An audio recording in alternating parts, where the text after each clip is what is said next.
In the upcoming episode, we are thrilled to have my ex-workspace neighbor and Hectomillion startup founder, Dan Shapiro. Not only does he expose some of the best tips on how he built his fourth startup to more than 100 million in ARR, but how he makes decisions on building that optimal team to truly execute in today's ultra-competitive markets. In this special two-part series, we share the first half of this fantastic conversation today and split up the second part in a separate episode coming soon. We hope you enjoy part one of Dan Shapiro, CEO of Seattle's 3D printing powerhouse startup Glowforge, who takes the hot seat on Startup Wins. I'm Brandon Na, your host, and I'm happy to share with you some of the amazing stories of startup founders, VCs, and the many operator experts who help our builders reach their amazing goals on our special podcast, Startup Wins. Thank you for listening. We are grateful for all your love.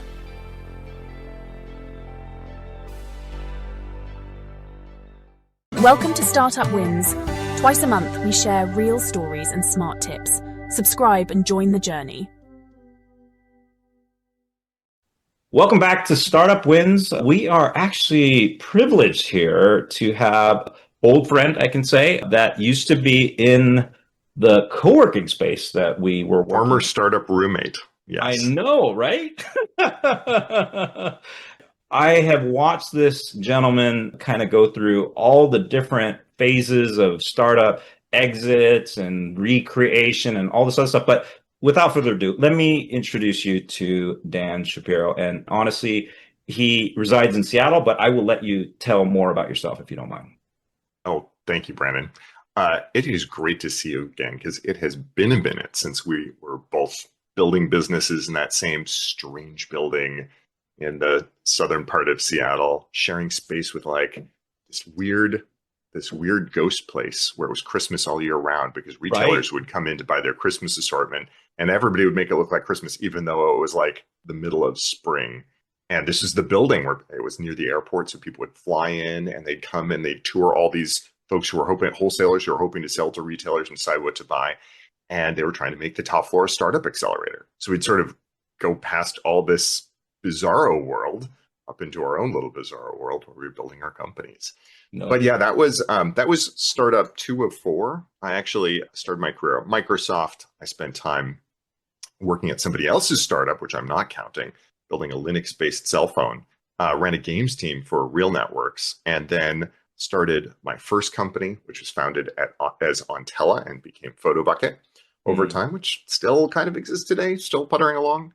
Founded my second company, SparkBuy, which is a comparison shopping service for consumer electronics, which is where we met, which existed for exactly 6 months before I sold the company to a guy I met on an airplane flight randomly who happened to work for Google. And then I worked as a CEO of a wholly owned Google subsidiary for a couple of years. I took a leave of absence and made a board game with my twins, who are then 4, now in high school. Wow. And the board game called Robot Turtles teaches kids as young as preschool basic principles of programming. That turned into an overnight Kickstarter sensation. It was the best-selling board game in Kickstarter history at the time. Wow. Had a blast being a board game magnate for a year. Then I licensed it to Ravensburger and Think Fun, who publish it today. And it's, you can still get it in specialty game stores. And fell in love with this technology that I discovered along the way. Laser cutting and engraving. While I was prototyping game parts, I wound up with an industrial carbon dioxide cutting laser from a factory in China installed in my garage.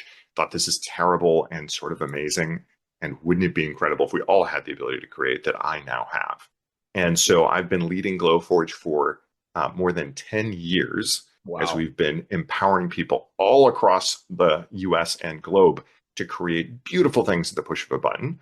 And then most recently, about 2 years ago, reconnected with an old friend who happened to be running the generative AI lab at Wharton. Showed him some of the stuff we were doing at Glowforge with generative AI.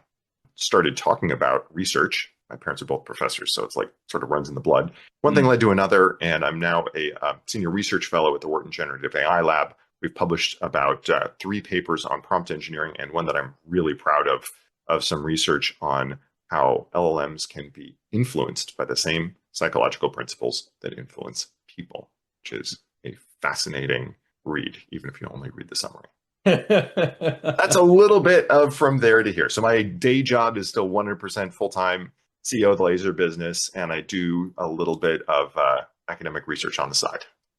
Wow, what an introduction, by the way. I knew of you obviously from our co-working space, and I had read about you in different publications, and I'll be honest, I've been humbled by some of the stuff that you've done, but let me ask this for other people who want to become like you.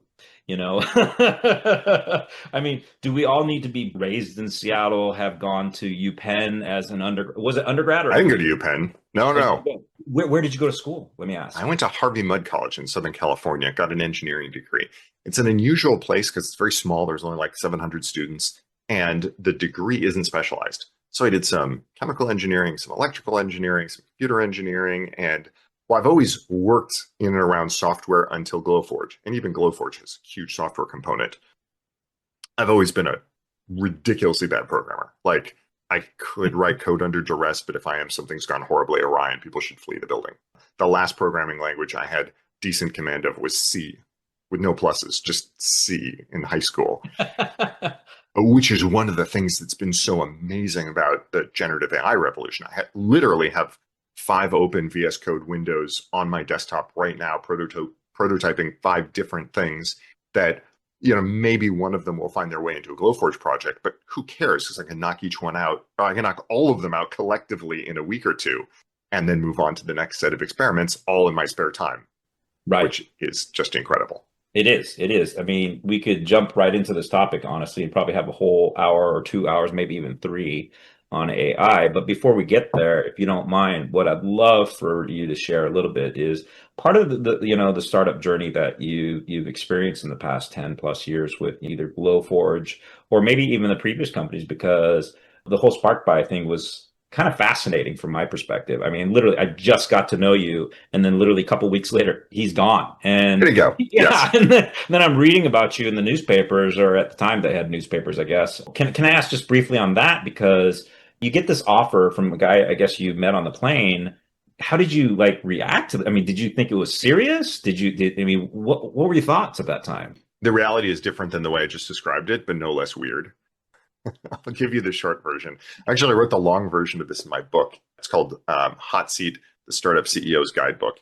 One of the reasons I wrote it is because there's so few folks who do what you do, who actually go under the hood of how startups really work, not just the everything's coming up roses and perfect this and that, but the real challenges.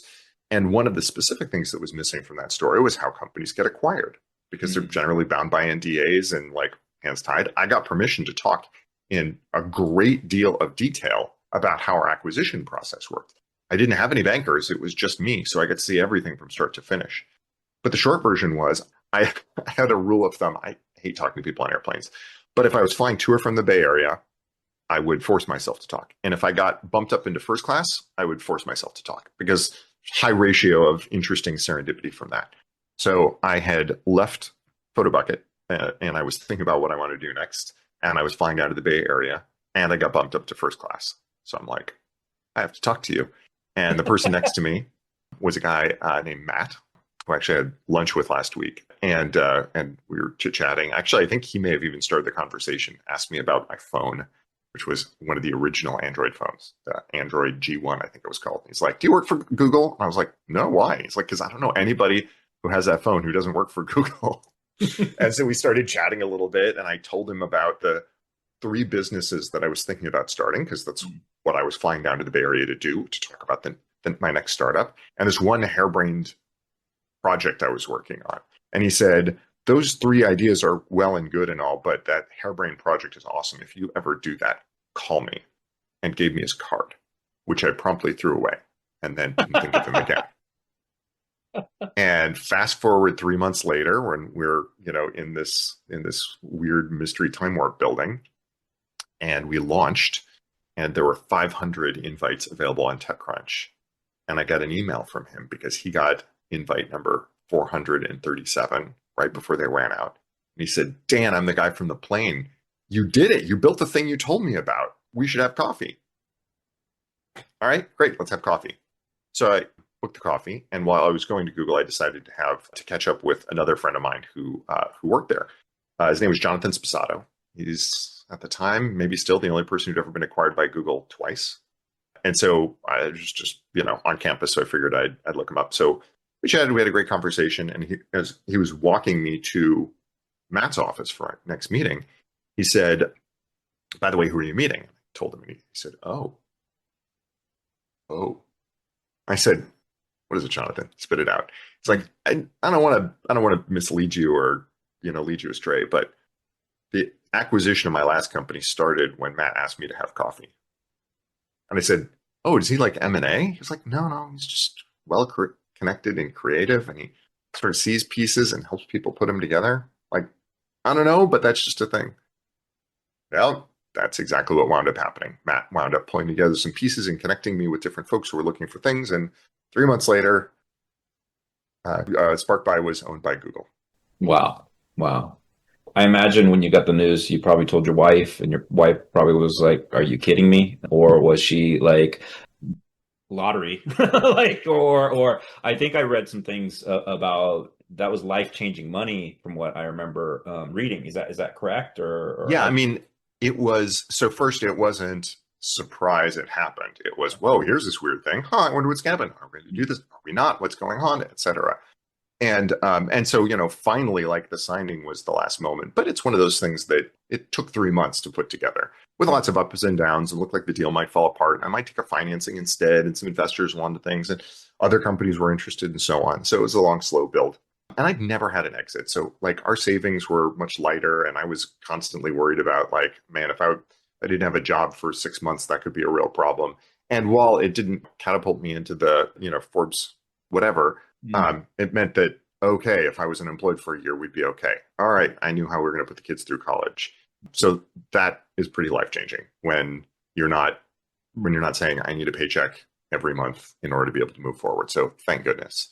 I also took a big chunk of that and said, I'm going to go use this to invest in startups in the same Mm. way people invested in me and give back to the startup ecosystem. I have no idea if I'm any good at angel investing, so I'm not doing this for money. I'm considering this like a karma, keep things circulating. Who knows what'll happen? And I invested in about 20 companies, 18 of which went bankrupt and to zero.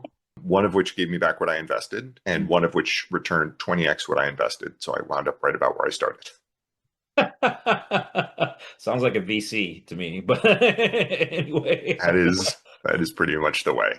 Yeah. Yeah, exactly. Well, I have another question besides this exit that I feel like startup founders probably struggle with right at the beginning of any organization, and that is building of the team. So you obviously had to build the team with SparkBuy, and then you had to build the team with Glowforge, but maybe you had a little more money with Glowforge. Can you walk through a little bit of your thinking and how you perhaps approach this whole possibly in my opinion, one of the most important steps in building a startup? It's a disaster. Building a team is just so freaking brutal and thankless. I mean, you start with the founding teams, and I did a little research on this for my book. But the short version is pick basically any startup where tech startup that became a multi-billion-dollar success, and you will find a broken founding team with founders who didn't make it to the end, right? Like Microsoft, Oracle. I mean, like you go through, and every one of them had like the Facebook.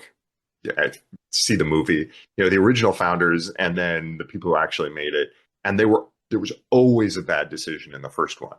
And while it's a little hard to see the data, also almost every exec who the startup hires gets fired at some point, and like or it leaves. It's just natural. Look at the number, at the first execs and look at the final execs. The best case is they did a great job and they were great for their role for a while and then, moved on. But often it's that, no, they weren't the right person and, had to be swapped out. And I think one of the biggest challenges is like, you just have to have a tremendous degree of humility as an executive about your own ability to pick people. You do your best and then you learn from what you've done and you iterate, and sometimes you have to part ways with folks and sometimes bring new folks on. It's the worst thing, absolute worst thing. Parting ways with folks is the one part of my job that brings me closest to crying on a human level. I don't get deeply heartbroken about losing money or missing out on a business opportunity. I feel that way about impacting somebody's livelihood. And there isn't, as far as I know, there isn't any Rosetta Stone that's going to tell you, this person is the person who's going to do that job perfectly.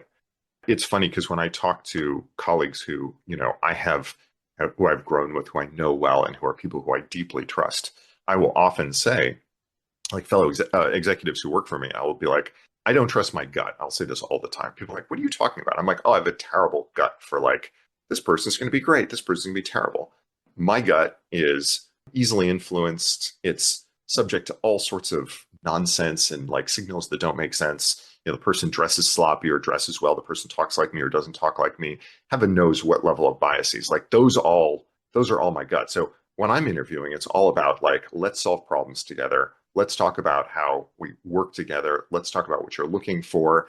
And the whole time I'm assuming that like any sufficiently experienced executive is likely to be telling you what you want to hear, not what is closest to the truth, because great executives have the experience to be able to fill gaps, and you're coming to them with a gap and they're going to do their best to fill it. So it's really hard to beat somebody who you've worked with before, where you have that experience. It's really hard to beat somebody where you have a shared network and understand their experience. It's really, and at the end of the day, you look for the experience you need. You look for the person who's the best fit, and then you try it. Hope to heck it works out. But it's pretty tough, and I wish I could say something other than luck is a huge portion of it. Luck is a huge portion of it. Yeah, it feels like it. Well, after you select them, however, then I think the next possible topic, which I'm kind of curious what your thoughts are, is how do you divide equity, or how do you motivate these individuals, or what ends up being fair? Because I mean, one thing that I've noticed about you, and I don't know if you even realize I noticed this about you, probably didn't, is I could tell you're a very humane, kind, generous soul, but yet you were very savvy, had the chops to basically get where you're at. And I could tell almost immediately after I'd met you, and being both sides, where you're trying to be good, but at the same time you're being savvy and trying to build this thing that could have massive impact.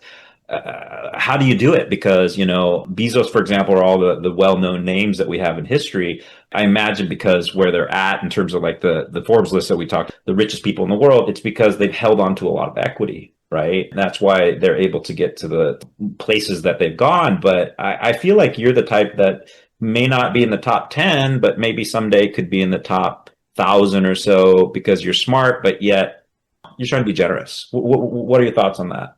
It's very kind of you to say. And I was not expecting this to be an ad for Hot Seat, but as it happens, there is a whole chapter of the book on how to divide equity. I see. And honestly, I'll tell you, I take a very structured approach. I try to think about like how can you make it make sense, the way you divide equity with colleagues, with your co-founders, the way that you allocate equity to the team. And the reason that I work so hard to use structure is because I just want to give people things and be nice and kind and generous. Like my gut is be generous, be kind, and give the thing and make it fair. And so I'm like, okay, that's not going to get me anywhere. That's going to wind up with me being unfair. And whoever I feel the warmest to or feel the most guilty about gets the most, and that's not fair to the people who don't, and so on. So I go to like, okay, how do I build structure around it? Where does value come from? How do you determine where that value comes from? How do you reward that value? And the thing that I try to be honest with myself and with my team about is to say, we're going to use market value as our benchmark of how we do it.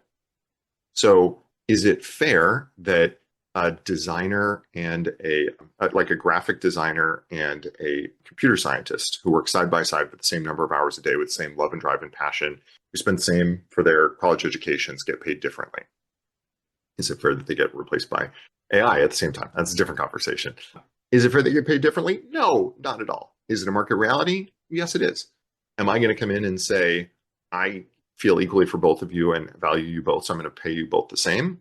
I don't think that's going to build a good business.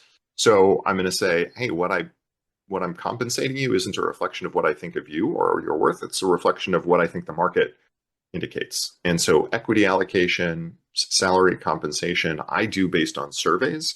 I do based on data, so that I can honestly say, this isn't about comporting with my values. It's about building a business around a set of guidelines. And my values are okay with that. They're neutral on that. Right? Like if I was doing values-based compensation, I don't know, pay everybody the same, pay people who have more needs, like a sick parent more. I don't know. Like I don't have a good solution for that. So I tend to go to the data as a way to solve that. And because there's not a lot of data around the co-founder question, how to split that, that's where in the book I kind of go in and I'm like, here's a way that you can use some math to go and take what's sort of the market data as best I can parse it and turn it into a real equity split that's fair. Interesting. Well, so far with at least the first couple of questions, well answered in my opinion, and I think it's going to be very insightful for the people who get to listen. But let me ask this, rolling back a bit. Did you partake in any accelerators? Did you have any education in this whole startup process, or was a lot of this from the hip? I mean, like the intelligence that you're using, and then obviously, in the book, which I did get to see and or briefly got to see that you wrote, and congratulations on that. And yes, we'll use this as an ad as much as possible. Is like, how did you come to this understanding and how did you execute on these different fronts? Because obviously, even with the first exit or first major exit, you took it in a very methodical approach. So I do know Harvey Mudd because a friend of mine was actually applying to Harvey Mudd when I was at Puyallup High School of all places, and he ended up going to Rice. And at the time, great engineering school. Yeah, Rice is great. And, in my college consulting years, I learned about all of them from Carnegie Mellon to MIT to, Georgia Tech, et cetera. And then the UW recently has been killing it as far as like the comp sci program. But anyway, with all that said, you think in a very methodical, way. But was it just that, or was it these accelerators? Was it mentors? Tell us a little bit about that. Zoom all the way back. In 2000, I was at Microsoft, tried to start a company, a video game company, total disaster, didn't get anywhere. I think I had one VC call that was 30 minutes. That was it. I didn't know who to talk to, what to do, totally lost. In 2002, I went to another startup and just drank from the fire hose. I would regularly corner the CEO and be like, why are you doing this? What's going on? How do you do this thing? And he was kind of annoyed and amused and would, give me little tidbits. Went to Real Networks where I led their real arcade team, like living the childhood dream of building video games. Lasted a year. And and I was reading, there were 3 bloggers, David Hornick from August Capital, can't remember who the second one was, and Brad Feld from Foundry Group, and followed them religiously. And I'm like, I'm going to go do a startup, and founded the company that became PhotoBucket. Tried to pitch Brad, got nowhere. I remember went to a signing and like talked to him afterwards. I'm like, hey, it's like, hey, and sent him nothing. I was like, oh man, too bad. Okay. And for 9 months, I read every scrap I could read because in 2004, there was nobody talking about startups in VC outside of just a few blogs. Like Y Combinator was a couple of folks in Boston. Like I think that was before they'd moved to the Valley. They're like incubators, and nobody was talking about it. And to the extent they were talking about it, it was all patting themselves on the back about how easy it was. And time after time, I would have these coffees and these drinks or whatever, and I'd be like, how'd you raise the money for your company? And they're like, well, you just talk to your network. I'm like, I don't have a network. And they're like, well, you just and I'm like, this is all like, you're not solving the bootstrap problem. Found the first company, you're telling me as an experienced executive who could seed the first year of development, who could go to their former colleagues and do it, but I got none of that. How do I do it? And I swore that after, like, when I finally cracked the nut and got this company funded, I would tell people how to do it and I wouldn't keep it a secret. The good news is I wrote the book to fulfill that promise. The bad news is it was a stupid answer. The way I finally got the company funded was there was this one guy who I'd been trying for 9 months to meet with, who was like the preeminent wireless investor or one of the preeminent wireless investors in Seattle. And he kept blowing me off and not answering my emails and whatever. And I we were in, the company was wireless cloud services for camera phones, back before we had cloud services, back when we had camera phones. And so I went to this conference in Barcelona because it was the big wireless thing. And it was a huge stretch financially to go there. And I saw him at a bar in Barcelona and just happened to bump into him and struck up a conversation. What do you mean you're from Seattle? Oh my gosh, I'm from Seattle too. We should talk. Yeah, we should. Let's do it back in Seattle. And so the guy who had been chasing for 9 months back in Seattle, I ran into in Barcelona and got the meeting, who led the Series A, who pulled in all the investors, who did everything like to bring the round together. It was his credibility that ultimately got the deal done. How do you replicate that? What do you learn from it? I don't know. Bang your head against the wall until the wall crumbles.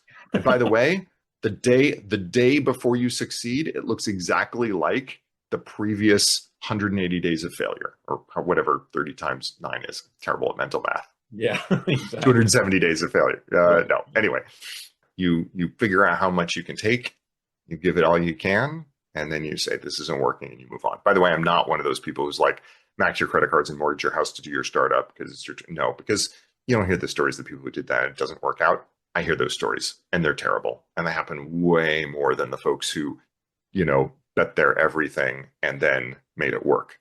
It's the people who bet their everything and then lost their everything. And that's not it. So you figure out what you can afford to take your bet, what you can afford to bet, you bet it. And if it doesn't work out, you give up. I was on a 12-month timer. If I hadn't got it to work in 12 months, I would have gone back and gotten a real job. I got it in month 9. Could have really easily been something else. If you'd gotten to the bar an hour later, then I might never have created a startup. Yeah, no, I hear the story quite often, meaning like I ask and I try to reverse engineer a lot of the thoughts, and there are not a lot of commonalities. I mean, like there are, but there aren't, right? And there is a little bit of luck involved, right? I would so disagree. There is a lot of luck, not a little bit. Okay, It is I was gonna the say. dominant factor. I thought you were going to say there's a lot of commonality in this, but No. anyway, go ahead. It is the role of CEO is actually you're the chief serendipity officer. You're the one in charge of making the company lucky. Yeah. You go to the things and you shake the hands and you talk to the people and you just look and you look and you look for your opportunity. By the way, I pitched Brad that first company. I pitched SparkBuy. I didn't pitch the game business because that was just me. He led the Glowforge Series A and has been our chair of the board ever since, and is now a dear personal friend who I talk to at least once a week. Similarly, I just interviewed a startup founder who's been on Wall Street for many years, examined many of the companies, done a lot of investments, and she says something similar in that you just need the resilience as a startup founder, right? You need to be able to get back up. She talked about those blow up or those dolls that literally get right back up, the ones that you hit and it goes back up. You have to be that as the startup founder. And hopefully. Yeah, it doesn't end when you fail, it ends when you give up. It does. It does. And lest I leave on that note, sometimes you have to give up. True. Some companies don't work. And I've seen people destroy their lives trying to make something work that was not going to work. Yeah, I mean, you hit one of the nails on the head is that we hear the stories of all the successes in the media. We don't hear about all these failures because the failures would be kind of sad and depressing and possibly actually influence everybody to not do a startup. So, and I don't know, maybe there should be a podcast someday about all the failures. Maybe there is. But with that said, I'm hoping that we can focus on, at least today, some of the great things that you learned along the way. Well, with that said, we're now in 2025. You have Glowforge. It sounds like it's humming or doing very well. And honestly, I've seen a bit in the media. And can you just tell us a little bit about how that's going and just what has happened since the beginning till now? It's been 10 years. That's a long time for a startup. Yeah, it's unbelievable. We started out with a crowdfunding campaign. We planned to sell. We said our goal was $1 million. Our secret goal was 5 million, 5 times that. We wound up selling $28 million worth of product in a month. And we said, we're going to need a bigger boat. We hunkered down. We got a bigger manufacturing partner. We redesigned because we knew there was going to be a lot more of these in the world than we thought, and took 3 years to bring the product to market. Brought it to market. Overnight failure. When we launched, there was no demand. We're like, where'd all the demand go? And then we had to build demand from where it was and start the marketing and the Karen and no, you can buy it now. And then everybody remembered Glowforge again. Had a huge surge. We had the pandemic of everybody crafting from home, which was amazing. And then we had the transition coming out of lockdown where we saw more and more of our customers as small businesses and schools. Now, many thousands of schools have Glowforge lasers and adding them regularly. But it's all centered around this idea that we could make it really easy to create things at the push of a button. That you can come up with an idea and bring that to life simply and without the need for an expensive machine shop, specialized training, etc. So like if I just, reach around me, I've got like my well-loved mouse pad. It's kind of ugly now, but I love it. And I haven't changed it because at the start of the pandemic, I was like, I'm going to be spending some time at this desk. And I took a piece of leather and I took a map of the city of Seattle. It's an antique map of Seattle from the Library of Congress that I found online. And I engraved it on here. And this thing, this is 5 years old and it's something I made in an hour going, oh, this would be fun to have. Show you another one. My wallet. I'll try not to open this in a way that shows off my credit card numbers. But this comes from a design in our catalog. It takes about 20 minutes to print, and then it takes about 2 hours to assemble if you've never done anything with leather before, which I hadn't. All the holes are cut, so it's like lacing up a shoe. You take a dull needle, it's important, and then you go back and forth through these holes while you're watching a movie, and you just go up, down, up, down, up, down, and then you wind up with something really beautiful that'll last. This is, oh gosh, I did this on an early prototype. This is like 8 years old, and I carry it with me every day. All around, I have little fixtures, the clamp that holds my camera in place and the thing that holds my phone charger, little bits of personalization in the world all around, which are all things that we're just like, oh, I'm going to make this thing. And you draw it, you sketch it, you can tell the AI what you want, and it will make those things for you. And it is incredible to have the power of creation at your own fingertips. Yeah, no, I'm excited for you because it's funny that the industry obviously has, at least in terms of excitement and whatever you want to call it, has been taken over by AI because AI takes over everything, or it has been in the past few years. But when I saw your industry blossoming, and I would argue it's still blossoming, but just quietly, from what I can tell, you're able to literally create anything. No, I mean, I see what you're showing me now, but I know here in Austin, they're making 3D homes, or at least I heard that there was an organization or company here that's actually just creating these structures out of whatever technology. I don't, to be honest, I don't understand it enough to really talk about it enough, but I would say we're talking about creating everything in the world, like at your fingertips. No. I think that's possible, and I think that's something that we are positioned to help the world do. And for me, that's really exciting because if you think about it, we humanity are creatures of tools. Part of what separates us from the animals. And for most of human existence, if you want something, you made it yourself, or you made something yourself and traded it for something that somebody else had made. In the last couple hundred years, that we've turned that on its head and say people don't make things anymore. Factories make things. And it's odd and adorable if you make things for yourself, if you crochet or if you woodwork or leathercraft or whatever. But that's not really the way it's supposed to be. I mean, it'd be like if all of us ate only frozen TV dinners and it was weird to have a kitchen, but it shouldn't be. Everybody should have the power to create things for themselves. And so that idea that we can bring back the idea that the things that you use are homemade, are personal, are created by and for you, and that things that you make yourself can be better, faster, cheaper, more beautiful than the things you buy from the store, and that technology can help us get there. To me, that's what's exciting. The same advances that first took away our ability to make things by centralizing them in factories can give them back by giving us the tools to make things ourselves. Yeah, I trusty Glowforge and me. Yeah, I did notice that behind you, by the way. Your industry is fascinating. A lot of startups are, on all these services, et cetera. You're basically creating hardware to a certain degree, if not fully. You must have learned a lot in this process. Tell us a little bit about that, because I don't know how many trips you made to China or whatever countries you might have to outsource, a lot of the building or whatever. Maybe you're doing a lot in the United States.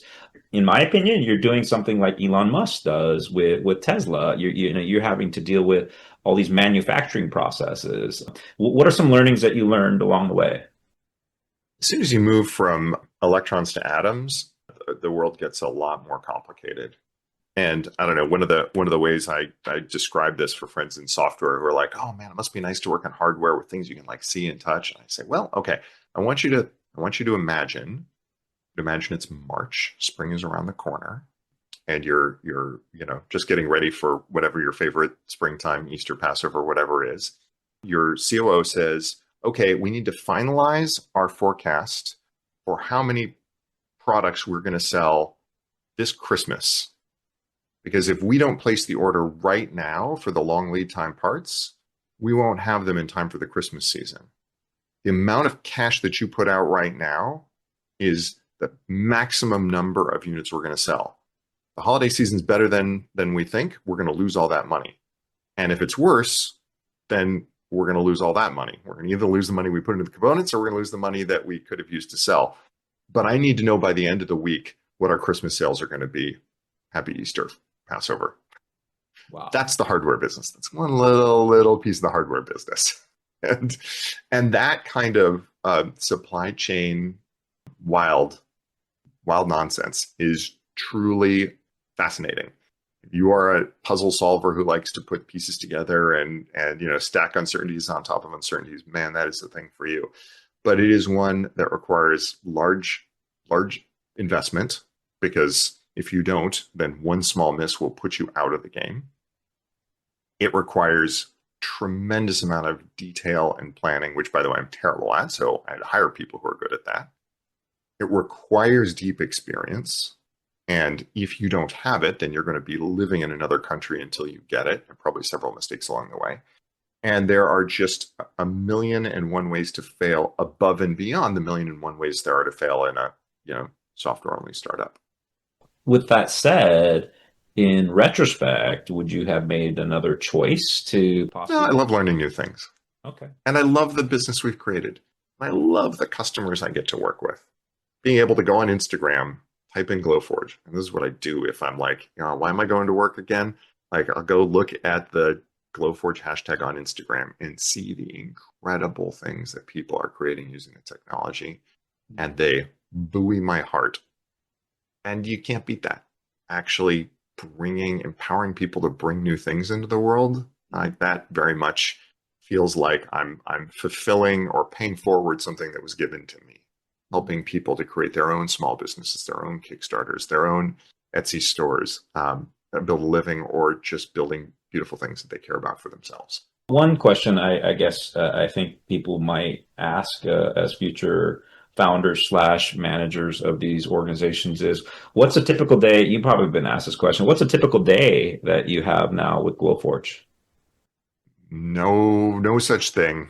I've got my sort of array throughout the week of standard meetings, and some of those are group meetings and some of those are one-on-ones. And then it is whatever needs attention. It's very well. I really love having a pool of slow work and a bunch of fast work that needs to be done at any given point in time. I like being interrupt driven and sort of going from one thing to now's a meeting, now's an emergency, I'm going to move the meeting out, now's another meeting. Like, for me, that's a fun way to go. I'm okay with, like, here's your project and here's a week to do it. But yeah, I like the phrase, the saying, if you save it to the last minute, then it only takes 1 minute. I've always been a bit of a procrastinator. And so while I've gotten better and I've gotten the skills to manage my time better, the world where I wind up with a lot of breaking this needs attention is one that is very comfortable for me. So my schedule is chaotic. If I have no travel and it's a totally typical week and there's no emergencies, then maybe a third of my time will be free. 2/3 is booked.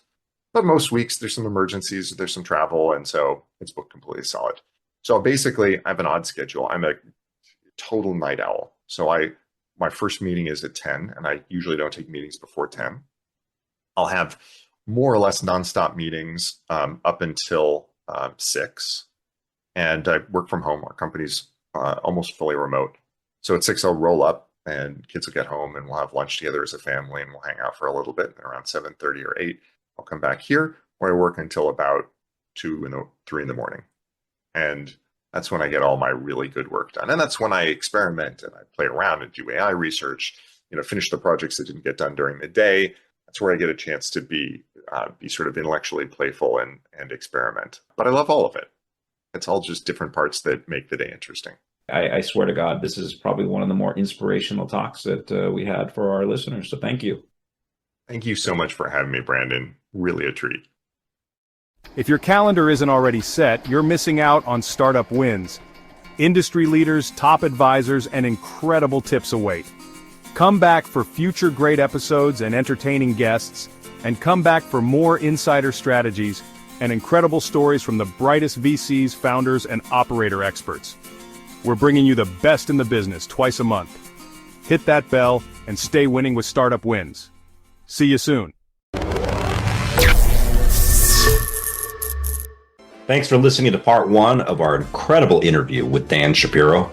In part 2 of our special 2-part series with the CEO of Seattle's 3D printing powerhouse, Glowforge, Dan shares more startup wins for all of you founders out there and advisors who truly are looking for actionable advice on how to get from 0 to more than 100 million in ARR.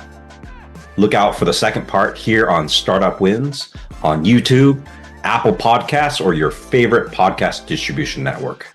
I'm Brandon Ah, host of Startup Wins. We thank you for your kind support and let us know how we can help you add to your dreams of building the ultimate startup.